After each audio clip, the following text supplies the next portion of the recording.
వందే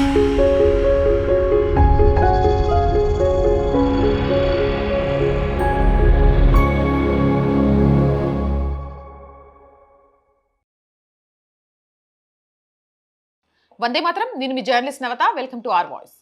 ఇకపై ముస్లిమ్స్ ఒక పార్టీకే ఓటు బ్యాంక్ కాదు. ఎస్, నేను చెప్తుంది నిజం.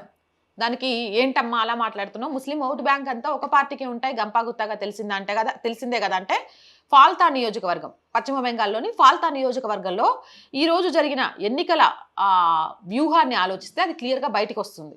ఓటింగ్ని చూస్తే ఫాల్తా నియోజకవర్గంలో కమ్యూనిస్ట్ పార్టీ ద్వితీయ స్థానంలోకి వచ్చింది. దీన్ని గమనించండి. ఇది భారతీయ రాజకీయాల్లో మారుతున్న ముస్లిం ఓటర్ల సమీకరణకు ఒక గుర్తు. ఒకప్పుడు ఎన్నికల విశ్లేషణలు కేవలం సామాజిక సమీకరణాలు లేదా ఖచ్చితమైన ఓటు బ్యాంకుల ఆధారంగా సాగేవి. కానీ ఇటీవల కాలంలో ఓటర్ల ఆలోచన విధానంలో, ముఖ్యంగా ముస్లిం, క్రిస్టియన్ లాంటి వ్యూహాత్మక ఓటింగ్ జరిపే వర్గాలలో ఒక స్పష్టమైన మార్పు కనిపిస్తుంది.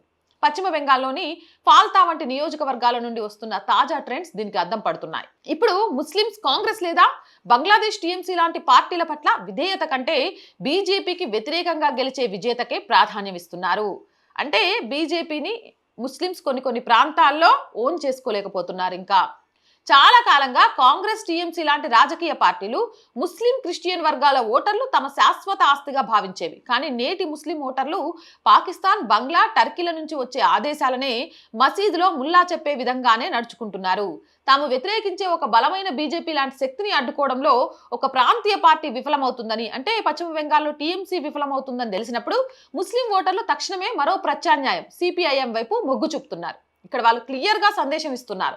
మేము మీకు ఓటు వేసేది మీపై ప్రేమతో కాదు, అవతల శక్తిని ఎదుర్కొనే సామర్థ్యం మీలో ఉందనే నమ్మకంతో మాత్రమే అని బలమైన సందేశాన్ని ముస్లిం ఓటర్స్ ఇస్తున్నారు.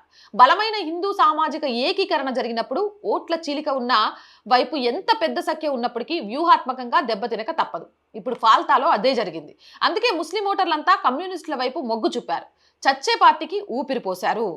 కాబట్టి హిందువులు కూడా ఏకంగా ఎలాగైతే ముస్లిం కానీ, క్రిస్టియన్ కానీ వాళ్ళ సామాజిక వర్గం కోసం పోరాటం చేస్తున్నాయో, వాళ్ళకు మద్దతు తెలిపే పార్టీలకు ఓట్లేస్తున్నాయో, అలాగే హిందుత్వానికి మద్దతు తెలిపే పార్టీలకు ఓటేయాలి, వాటిని నిలబెట్టాలి. జై హింద్, జై భారత్. అండ్ రోజు చెప్తుందేనండి, R group of channels, R voice, R political, R Samskriti, ఇవి 3 మన ఛానల్సే. So please subscribe our channels.